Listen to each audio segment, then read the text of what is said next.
Hello, ladies and gentlemen, and welcome to this evening's performance of A Christmas Carol. Welcome to my home. And there I am. And hello there. Welcome. Welcome to my home. Tonight I will be reading to you one of my traditional recitals of my most famous story, A Christmas Carol. Yes, hello there.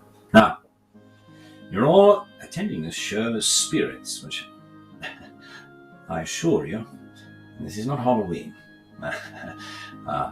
You're here intangibly about me, and we're about to show you the new version of this show done entirely with information technology. Yes, that's right. Now, this is not new, of course. Now, over here, you can see in my parlor, many wonderful fans of my work have interpreted it through technology.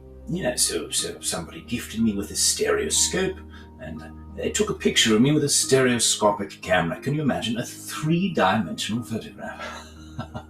Yes, it's right over there. Oh, no, I think it's over there.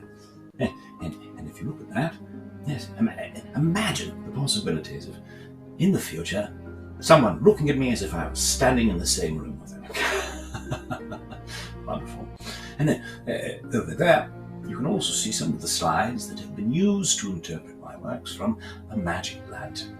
Yes, so new limelight technology allows storytellers to read aloud with visual accompaniment. Now, tonight, we're going to combine these two into a sort of a new kind of magic lantern. Yes. Now, when I wrote my stories, I used to refer to London as my magic lantern of the imagination, the place where I got all of the motivation and all of the inspiration for all the stories I told. Tonight, using some brand new complicated technology and the wonderful help of our crew here, we're going to see this story in a brand new way. My projectionist Mortimer and his wonderful staff, we will get through this. Now, do be aware that as new technology often will have a few slight bumps along the way. Just stick with us. Wait it out. We'll have you right back in, right as rain. And we'll take a pause between each chapter to make sure everyone is with us. Right? Does that sound good? Now, I know you're floating about. You pay attention. As a spirit, you have the ability to change sides, see this particular journey from any perspective you can imagine. So don't be shy. Let's begin, shall we? No time to waste. Ladies and gentlemen, gather about. Remember, I can't see you, so you are in the spirit realm and feel free to roam anywhere you like. As close to me as you like as well. Yes, go ahead, don't be shy. All around you. I won't be spooked, I promise. All right. Now, my spirits, now that you've arrived, let's begin. A Christmas Carol. Stave 1. Marley's Ghost. Marley was dead, to begin with. There is no doubt whatever about that. This must be distinctly understood, or nothing wonderful can come of the story I'm going to relate. Now, Scrooge never painted out old Marley's name. There it stood, years afterwards, above the warehouse door. Scrooge and Marley. Oh, but he was in tight-fisted hand of the grindstone, Scrooge. No wind that blew was bitterer than he. Nobody ever stopped him in the street to say, "Oh, my dear Scrooge, how are you? When will you come to see me?" But what did Scrooge care? It was the very thing he liked, to edge his way along the crowded paths of life, warning all human sympathy to keep its distance. Once upon a time, of all the good days of the year, on Christmas Eve, old Scrooge sat busy in his counting house. The door was open that he might keep an eye on his clerk in a dismal little cell beyond. "A Merry Christmas, Uncle! God save you!" It was the voice of Scrooge's nephew, who came upon him so quickly that this was the first intimation he had of his approach. "Ah, humbug! What right have you to be merry?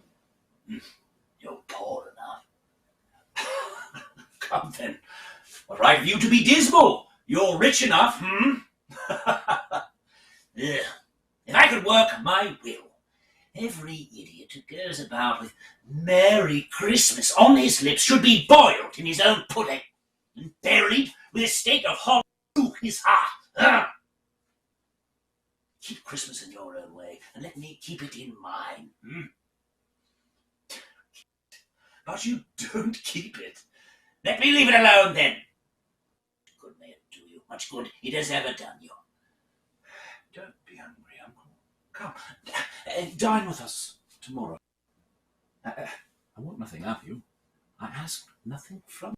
Why cannot we be friends? Good afternoon. I'm sorry. With all my heart, I'm so resolute. But I'll keep my Christmas humor to the last. So, Merry Christmas, Uncle. Good afternoon. Merry Christmas, Bob. Oh, a Merry Christmas to you, good sir. There's another fellow, my clerk, with 15 shillings a week and a wife and family, talking about a Merry Christmas. I'll retire to bedlam. This lunatic, in letting Scrooge's nephew out, had let 2 other people in. They were portly gentlemen, pleasant to behold, and now stood with their hats off and bowed to him. Scrooge Marley, I believe. Do I have the pleasure of addressing Mr. Scrooge or Mr. Marley? Mr. Marley has been dead these 7 years. I'm sorry. At this festive season of the year, Mr. Scrooge, it is more than usually desirable that we should make some slight provision for the poor and destitute who suffer greatly at the present time. Many thousands are in want of common comforts. Hundreds of thousands are in want of common necessaries. Are there prisons? Plenty of prisons. And the union workhouses, are they still in operation? They are. Still, I wish I could say they were not. I was afraid, from what you said at first, that something had occurred to stop them in their useful course. Well, I'm very glad to hear it. I don't make merry myself at once. And I can't afford to make idle people merry. I help to support the establishments I have mentioned. They cost enough. Those who are badly off must go there. Many can't go there. And they would rather die. If they would rather die, then they have to do it and decrease the surplus population. Besides, it's not my business. It's enough for a man to understand his own business and not to interfere with other people's. It occupies me constantly. Good day, gentlemen. Seeing clearly that it would be useless to pursue their point, the gentlemen withdrew. Meanwhile, fog and darkness thickened. At length the hour of shutting up the counting house arrived, and within will, Scrooge dismounted from his stool and tacitly did the fact to the expectant clerk. So, You'll want all day tomorrow, I suppose. If it's quite convenient, sir. It's not convenient, and it's not fair. If I was to stop £0.50 for it, you'd think yourself ill-used, I'd be bound. And yet, you don't think me ill-used when I pay wages for no work. Sir, it is once a year. A poor excuse for picking a man's pocket every 25th of December. But I suppose you must have the whole day. Be here all the earlier next morning. The clerk promised that he would. Scrooge walked out with a growl. Scrooge took his melancholy dinner in his usual melancholy tavern and went home. Now, it is a fact that there was nothing at all particular about the knocker on the door, except that it was very large. Then let any man explain to me, if he can, how it happened that Scrooge, having his key in the lock of the door, saw in the knocker, not a knocker, but Marley's face. Marley's face! As Scrooge looked fixedly at this phenomenon,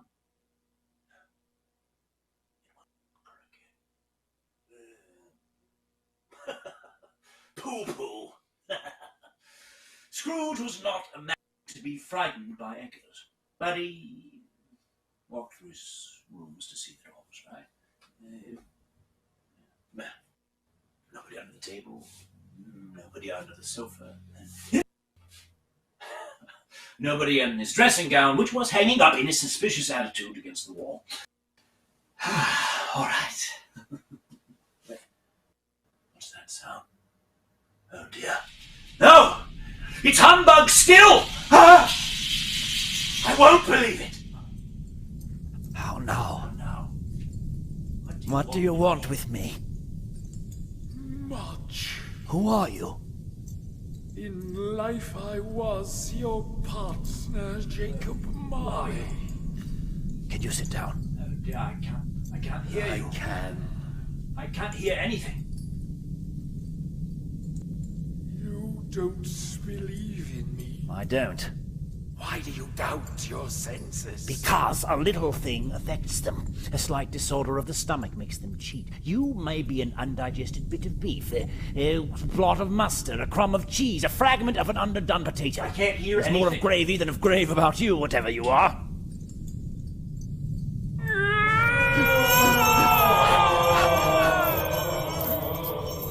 Mercy! Dreadful apparition, why do you trouble me? You are fettered. Tell me why. I wear the chain I forged in life. I made it link by link and yard by yard. I girded it on of my own free will, and of my own free will I wore it. Is its pattern strange to you? Or would you know the weight and length of the strong coil you bear yourself? It was full as heavy and as long as this 7 Christmas Eves ago. You have labored on it since. It is a ponderous chain. Oh, Jacob Marley, tell me more. Speak comfort to me, Jacob. I'm here tonight to warn you that you have yet a chance and hope of escaping my fate. A chance and hope of my procuring Ebenezer. Oh, you're always a good friend to me, thank you. You will be haunted by 3 spirits. Is that the chance and hope you mentioned, Jacob? It is. I think I'd rather not. Without their visits, you cannot hope to shun the path I tread. Expect the first tomorrow when the bell tolls 1.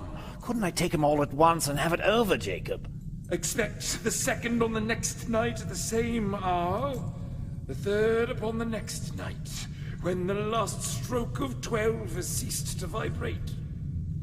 Look to see me no more. And look that for your own sake you remember what has passed between us.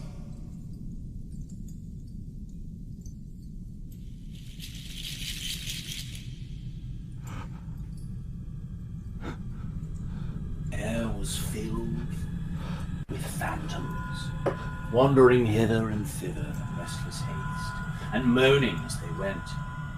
Scrooge closed the window, and from the emotion he had undergone, day, all his glimpse of the invisible world went straight to bed without undressing and fell asleep upon the instant.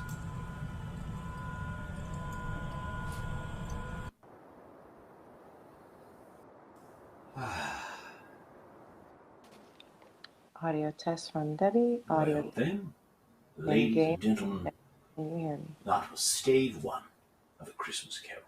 Now I just want to check in. I know that the connection with the other realm can be tenuous at times. So I want to make sure everyone has time to enter our stage and make sure everyone can hear me correctly. All right? I'll be standing by.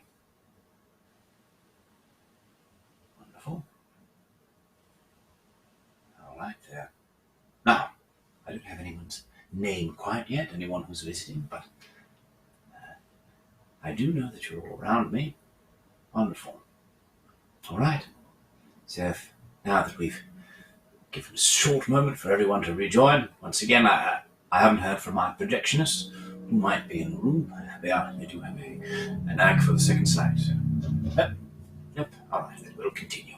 Ladies and gentlemen, I bring you stave one, the first of the three spirits. When Scrooge awoke, it was dark.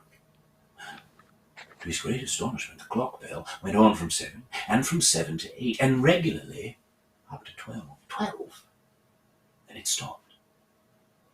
Why, it isn't possible that I can have slept through a whole day and far into another night. Is it a dream or not?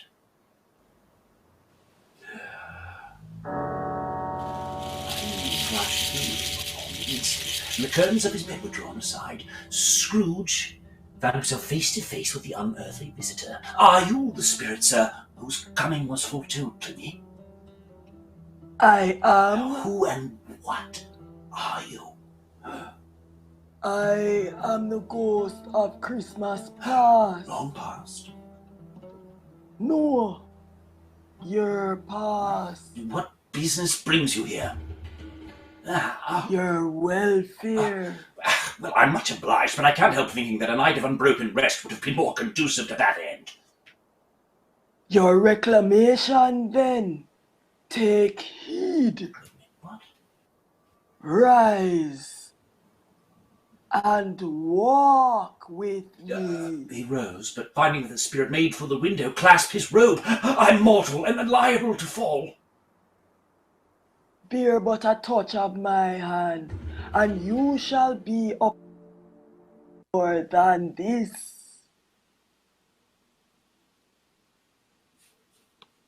As the words were spoken, they passed through the wall, were now in the busy thoroughfares of a city. The ghost stopped at a certain warehouse door and asked Scrooge if he knew it. Know it?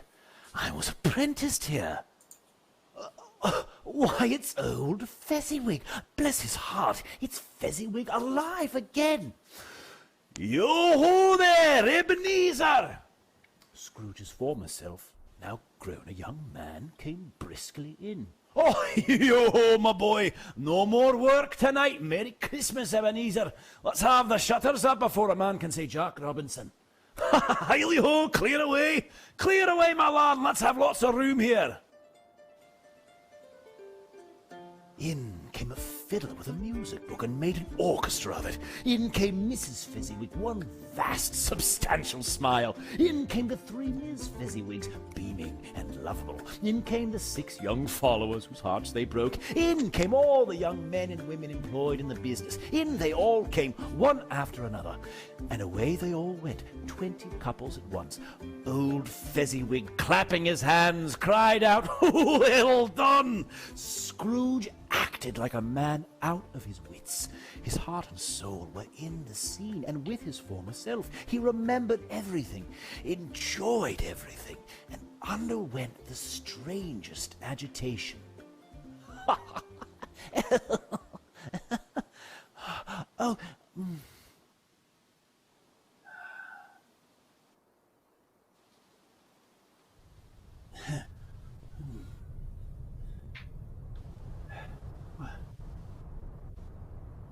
Christmas. Spirit, what was that?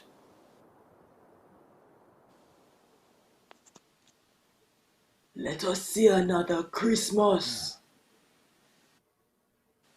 These are but shadows of things that may have been. They have no consciousness of us. The school is not quite deserted. A solitary child, neglected by his friends, is left there still. A lonely boy was reading near a feeble fire, all alone. All alone. Scrooge sat down and he wept to see his poor forgotten self, as he used to be. Poor boy. Oh, poor boy. I wish yeah, it's too late now. Oh. And another Christmas. Scrooge's former self grew larger at the words, and the room became a little darker and more dirty. He was alone again when all the other boys had gone home, and a little girl came darting in, and putting her arms about his neck, addressed him as her dear brother, I've come to bring you home. Father is so much kinder than he used to be that I was not afraid to ask him once more if you might come home. And he said, yes, we're to be together all Christmas long and have the merriest time in all the world. My time grows short. Quick. This produced an immediate effect, for again Scrooge saw himself. He was older now, a man in the prime of life. His face had not the harsh lines of later years. He sat by the side of a fair young girl, in whose eyes there were tears. Another idol has displaced me, and if it can comfort you in time to come, as I would have tried to do, I have no just cause to grieve. What idol has displaced you? A golden one. I have seen your nobler aspirations fall off one by one until the master passion, gain, engrosses you. Our contract is an old one. It was made when we were both poor and content to be so. You are changed. When it was made, you were another man. May you be happy in the life you have chosen. No, come back! Come back! No! Spirit! Show me no more! Conduct me home! I told you, these were shadows of the things that have been, that they are what they are. Do not blame me. Why do you delight to torture me? Remove me! I cannot bear it!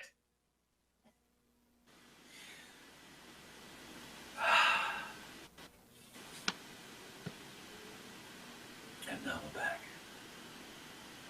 Thank you once again for joining us. That is Stave 2. Here we are, right in the middle. Stave 3 to help. There are friends, the spirit T-Cash, as well as Andres. Yes. Michael B. Oh, Michael B. Twice. I mean, there's just two Michael B's. Well, wonderful that you're here, in any case. All right. For all quiet minute, gather round as we begin Stave 3, the second of the three spirits. Awakening in the middle of a prodigiously tough snore, Scrooge felt that he was restored to consciousness in the right nick of time for the special purpose of holding a conference with the second messenger dispatched to him. A quarter of an hour went by, yet nothing came. At last, however, he got up softly and shuffled in his slippers to the door. In easy state, there sat a jolly giant, glorious to see.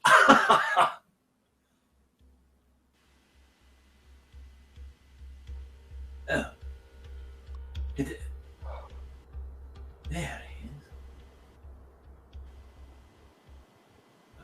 Come in. Come in and know me better, man. I am the ghost of Christmas present. Look upon. Spirit, conduct me where you will. I went forth last night on compulsion, and I learned a lesson, which is working now. So tonight, if you ever ought to teach me, let me profit by it. Touch my robe. Scrooge did as he was told and held it fast, and they stood in the city streets on Christmas morning. The ghost led him straight up to Scrooge's clerks, and on the threshold of the door the spirit smiled and stopped to bless Bob Cratchit's dwelling. Up rose Mrs. Cratchit, assisted by Belinda Cratchit, second of her daughters, while two smaller Cratchits, boy and girl, came tearing in, screaming and dancing about the table. Then in came little Bob, the father, and Tiny Tim upon his shoulder. Alas for Tiny Tim, he bore a little crutch, and had his limbs supported by an iron frame. And how did little Tim behave? Oh, he's good as gold and better. He told me, coming home, that he hoped the people saw him in the church, because it might be pleasant to them to remember upon Christmas Day who made lame beggars walk and blind men see. Bob's voice was tremulous when he told them this, and trembled more when he said that Tiny Tim was growing strong and hearty. Oh, a wonderful pudding! A Merry Christmas to us all, my dears. God bless us. God bless us, everyone, said Tiny Tim. Tim.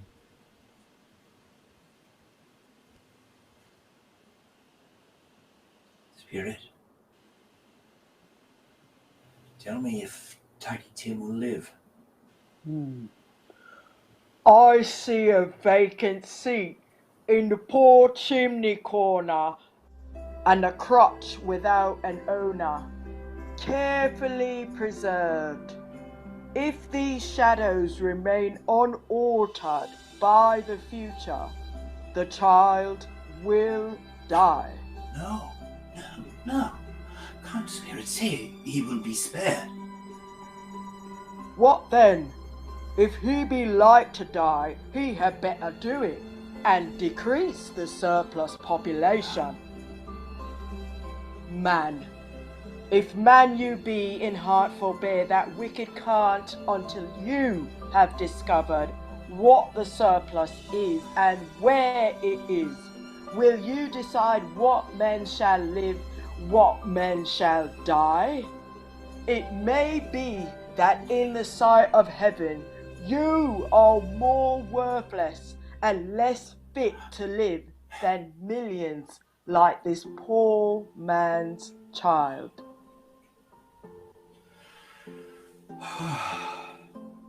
Well, the Spirit did not tarry here, but bade Scrooge hold his robe, and he and the Spirit were again upon their travels.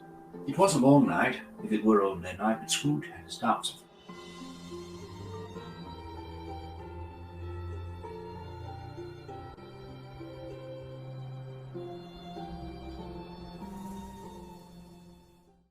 Scrooge looked about him for the ghost, and saw it not.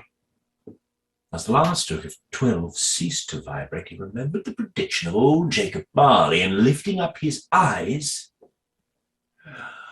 the elder solemn phantom, draped and hooded, coming like a mist along the ground towards him. And I in the presence of the ghost of Christmas yet to come. You are about to show me the shadows of the things that have not happened, but will happen in the time before us. Is that so, Spirit? Lead on. Lead on. The night is waning fast, and it is precious. Oh, my goodness. It is precious time to me, I know. Lead on. Oh, God. Spirit. Lead on. but stopped beside one little knot businessman. Scrooge advanced to listen to their talk. "No," said a great fat man with a monstrous chin. "No, I don't know much about it either way. I only know he's dead." What has he done with all his money? asked a red-faced gentleman.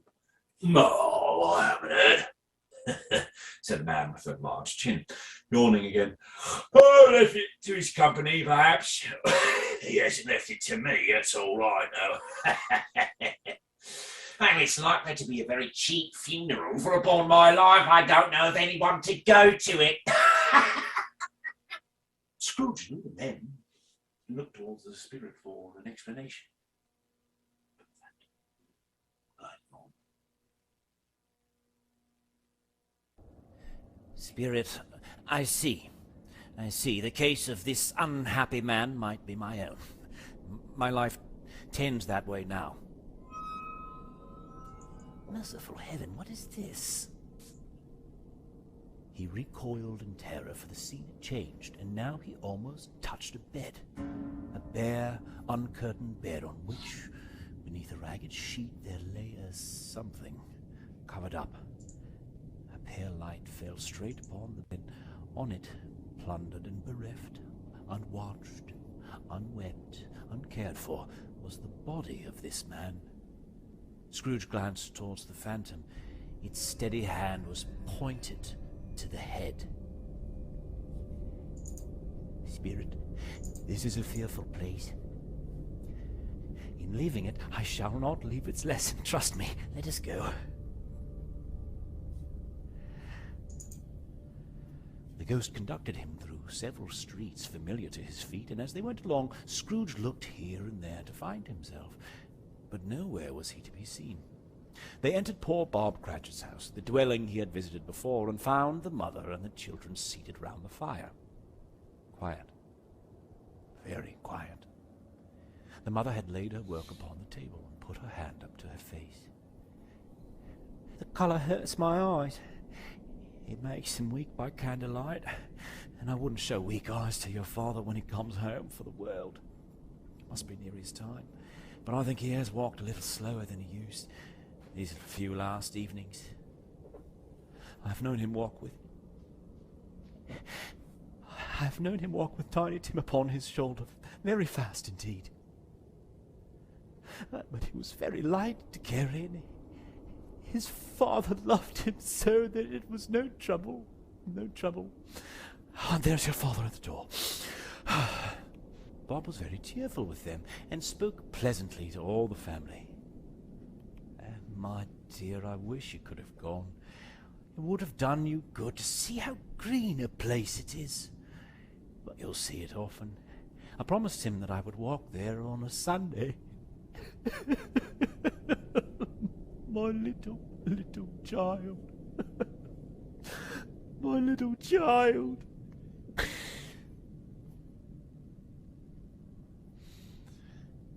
Spectre, something informs me that our parting moment is at hand. I know it, but I know not how. Tell me what man that was whom we saw lying dead. The phantom led him through an iron gate to a churchyard. The spirit stood among the graves and pointed down to one.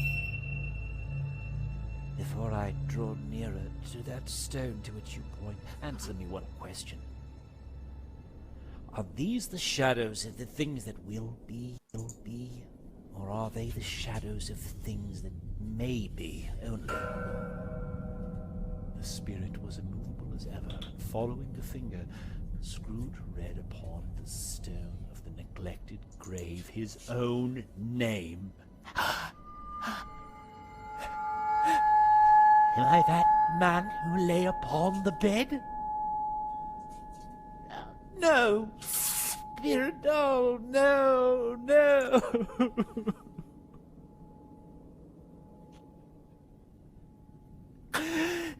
Spirit, hear me. I am not the man I was. I will not be the man I must have been. Why show me this if I am past all hope? Assure me that I may yet change these shadows you have shown me by an altered life.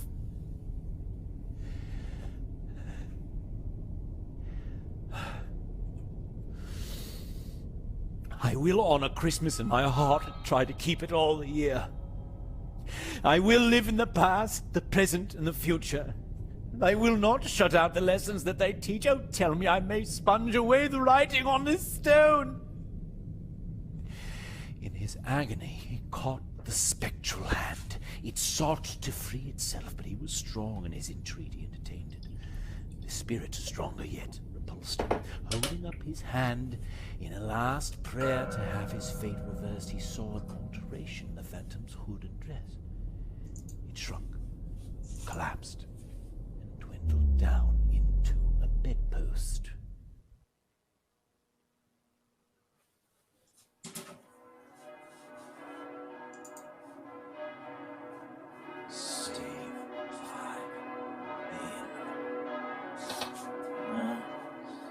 No!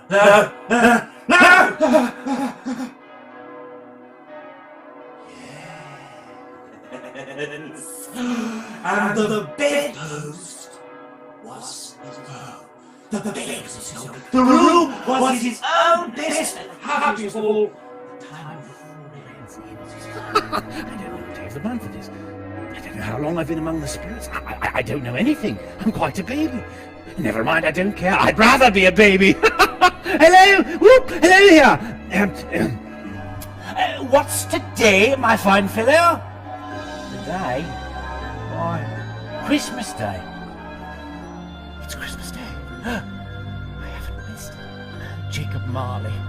Heaven and the Christmas time be praised for this. The shadows of the things that would have been may be dispelled. They will be. I know they will be. I was light as a feather. I'm as happy as an angel. I'm as merry as a schoolboy. Hello. Whoop. Hello. You there. What's today, my fine fellow? Today? Oh, it's Christmas Day. It's Christmas Day? I haven't missed it. Oh, the spirits have done it all in one night. Do you know the poulterers? You know, well, they've sold the prize turkey that was hanging up there. Not the little prize turkey, the big one. Yes, go and buy it and tell them to bring it here. I'll send it to Bob Cratchit's sharp nose. It's twice the size of Tiny Tim. The chuckle with which he said this, and the chuckle with which he paid for the turkey, and the chuckle with which he paid for the cab, and the chuckle with which he recompensed the boy were only to be exceeded by the chuckle with which he sat down, breathless, in his chair again, and chuckled till he cried. He dressed himself, all in his best. Oh, that's nice. And at last got out into the streets. He had not gone far when, coming on towards him, he beheld the portly gentleman who had walked into his counting house the day before. Oh, my dear sir, how are you? Yesterday. It was very kind of you. Merry Christmas to you, sir. Mr. Scrooge? Yes, that is my name, and allow me to ask your pardon. And will you have the goodness? Here, Scrooge whispered in his ear. Bless me, my dear Mr. Scrooge, are you serious? If you please, not a farthing left. A great many back payments are included in it, I assure you. Will you do me that favor? My dear sir, I don't know what to say. Don't say anything, please. Come and see me. Will you come and see me? I will. Thank you. I'm much obliged to you. And thank you 50 times. Bless you. In the afternoon, he turned his steps towards his nephew's house. Fred. Why, bless my soul. Who's that? It's I. Dear Uncle Scrooge. I've come to dinner. Will you let me in, Fred? Let him in? It's a mercy he didn't shake his arm off. Nothing could be heartier. Wonderful party, wonderful games, wonderful unanimity, wonderful happiness. But He was early at the office next morning. Oh, he was early there. If he could only be there first and catch Bob Cratchit coming late. That was the thing he had set his heart about. And he did it. Yes, he did. Hello? What do you mean by coming this time of day? I am very sorry, sir. I am behind my time. You are? Oh, yes, I think you are. Step this way, if you please. It's only once a year, sir. It shall not be repeated. I was making rather merry yesterday, sir. Now, I'll tell you what, my friend. I am not going to stand for this sort of thing any longer, and therefore I'm about to raise your salary. A Merry Christmas, Bob. A Merry Christmas, Bob, my good fellow that I have given you for many a year. I'll raise your salary and endeavour to assist your struggling family, and we will discuss your affairs this very afternoon over a bowl of smoking Bishop Bob Cratchit. Scrooge was better than his word. He did it all and infinitely more. And to Tiny Tim, who did not die, he was a second father. He became as good a friend, as good a man as the good old city knew, And some people laughed to see the alteration in him, but he let them laugh, and little he heeded them, for his own heart laughed, and that was quite enough for him. He had no further encounter with spirits, and it was always said of him that he knew how to keep Christmas well. If any man alive possessed the knowledge, may that be truly said of all of us. And so, as Tiny Tim observed, God bless us, everyone.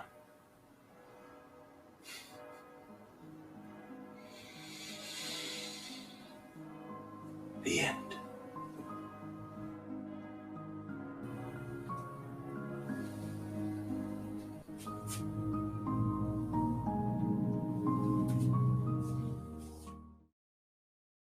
And I'm going to welcome now Debbie Deer, my fellow actor, to the stage. Go ahead, Debbie.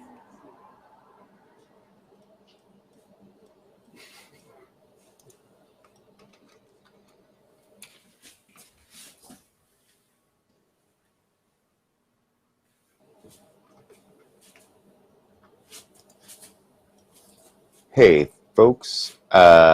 Thanks so much for coming. We are going to do this quick Q&A. It looks like Debbie was just speaking in our backstage channel, but maybe you couldn't hear her out here. But rest assured, she was here talking just a second ago. I am going to stop broadcasting, actually, to see if we can get her in. Debbie, let's try that again. And then, Alex, why don't you make yourself present, and I can start feeding questions from the Discord.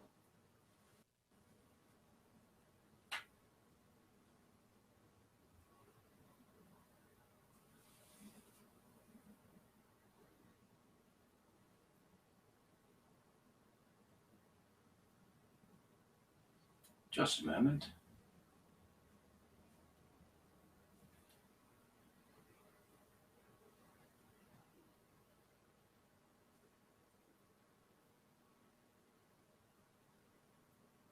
Oh, yeah.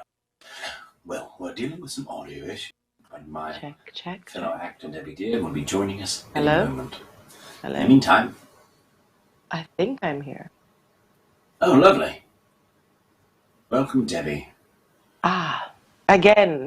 Once again, thank you, Ari, for welcoming me, and for everyone else who showed up tonight. Really a pleasure to have you here, and the amazing tech crew that made the magic happen. You all are phenomenal, and if anyone has questions that boggles the brain, please feel free to pick away.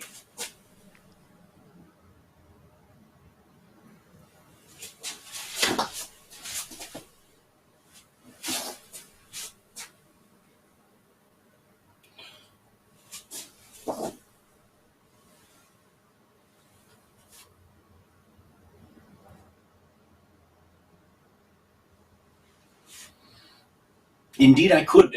I'm wondering, Jackie, could you bring the camera just over around? Because if I turn to the right, I get the light is not a great place. Wonderful. Yes, there we are. Yes, I'd love to speak about that. So right now I'm using the mocap suit, the Rococo Smart Suit 1, which is the backup for the Smart Suit 2 over there. And it is transmitting my motion capture live. Unfortunately, running so many bits of software really, it kind of opens up the possibility of lots of errors. So it really helps to be able to have time during the show to recalibrate in case there has been drift of the mocap software. And in that case, we are switching between my live feed and we are switching between pre-recorded aspects of the previous version of this show. So what we've found is that it's so difficult to keep everything going and everything live at the same time. There's really a lot of flexibility, but it really helps us to have more of the dialogues be pre-recorded. For instance, we're doing 3 different kinds of method of motion capture here. So the face capture is coming from a different software called Live Link. If you want to download it, you could actually become one of the ghosts of Christmas past, present, or future yourself from these sort of disembodied busts over here, which is pretty fun. Then we've got the motion capture here, and then we've got pre-recorded mocap. So we're doing 3 kinds. We're doing fully live, where I have live face and live body, as you're seeing right now. And then we also have a kind of motion capture where we are just doing pre-recorded mocap, but the face is live. And then there's another kind when I really need a break to fix all of the software and get reoriented and make sure that I'm pointing the right direction, etc. And that is fully recorded face and fully recorded motion capture.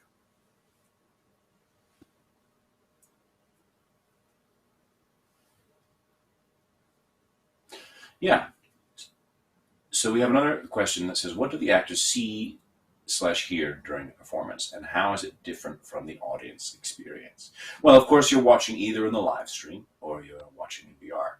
So I have several monitors and I'm juggling all the different software. So there's so many things that have to be running correctly, including sound and the game engine and all the different aspects. And if I told you everything that was going on right now, we would never finish the evening. So I can only give you a little bit of a hint. Debbie, do you have anything to say in that vein? Yeah.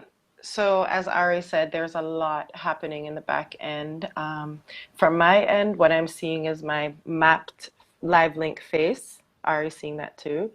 I'm hearing mostly what the audience hears. Occasionally you'll hear like the tech crew calling cues, or if something doesn't go right, which it often doesn't, you'll just hear them troubleshooting in the back. But for the most part, what you see is what we see, what we hear, times 5. Right. And I see, Alex, you do want me to rotate 90 degrees to the right, but unfortunately the face starts to do freaky things, so that's why I'm pointing this way. All right. Do we have any more questions from the audience? We would be delighted. While we have everything running, we might as well answer them. Oh dear.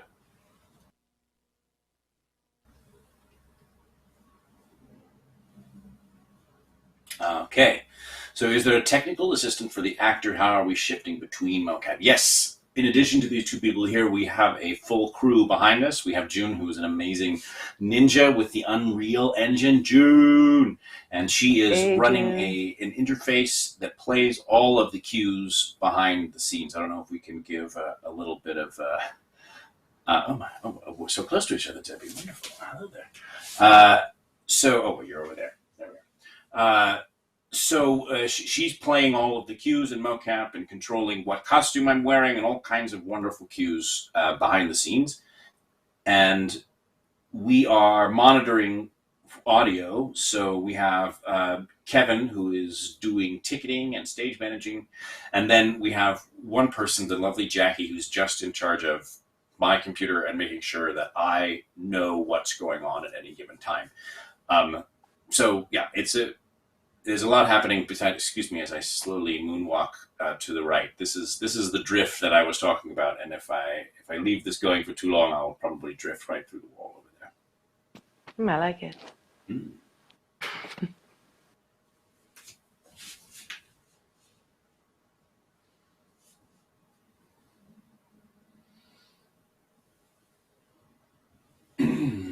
Hmm. You mean what other works have I done?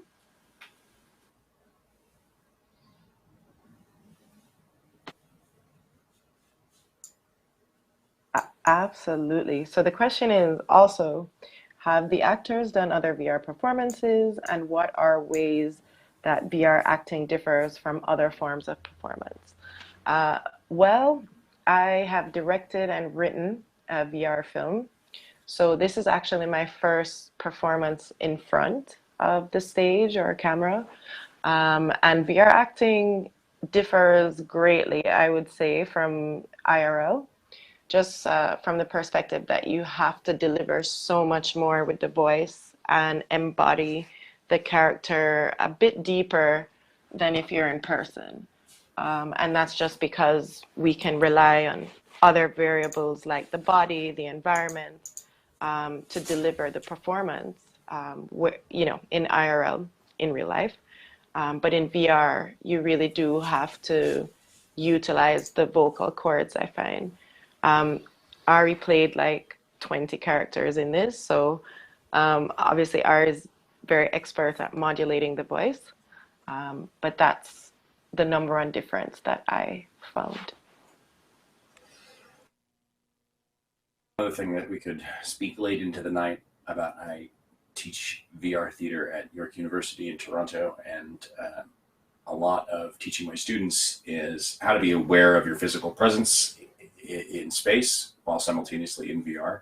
I have done a lot of acting with a headset on, which actually gives you a lot more ability to guide the performance, almost like you're a stage manager mixed with a live actor, because you have basically game controllers in your hand that you're playing the game that's controlling the world, and also you're a performer in it. There's really interesting things that VR is going to do to live performance, all kinds of things that we can technically do now that we don't really have the training to get actors to make content that makes sense and can move people. And we don't really have the audience who quite is used to this technology enough where the onboarding will not eclipse the really interesting acting that we're trying to do. So we really want to thank everyone for sticking with us and getting through the clunky onboarding to get to this really cutting edge experience. That's where we are. It's just going to get easier, but the fact that we can do this at all, I think, is pretty remarkable.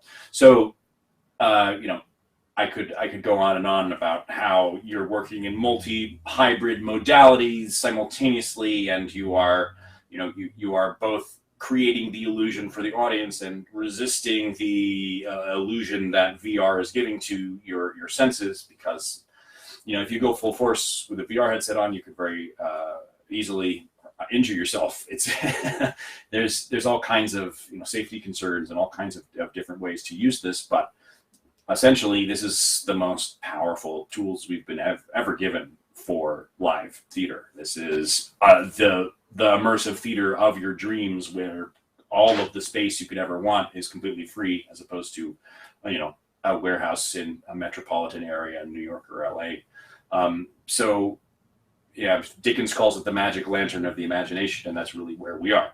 We are co-creating and co-inhabiting basically a limitless imagination here together, and we are just scratching the surface of what A, could be done as artists with that platform, and B, how audiences are going to change as they are able to experience things like this much more deeply than has ever been possible before. Okay, I also want to shoot out to Carlos Austin controlling the 2D stream. Thank you, Carlos. He's making us all look so good, because essentially this is a piece of immersive theater combined with a live television broadcast, which those things are hard enough on their own, but combined it gets very difficult. So thank you again to Carlos Austin, our videographer, for taking the live stream and planning all the camera angles to make sure this looks good, even when I'm drifting ice skating across the set, and from who knows. Okay, well, that is it. Thank you so very much. Thank you, Carlos. Joining us. And we've all had a really lovely time putting this on for you. Thanks for joining us for this little glimpse of the future. Debbie, do you want to say anything else before we sign off? I just want to say thank you, thank you, thank you. This has been an incredible experience, and I hope we inspired some of you in the audience. And everyone have a very Merry Christmas and Happy Holidays. Happy holidays. Happy holidays. I like you. That's Thank a you, good everyone. look for you. You're kind of spooky, but in a good way. I know.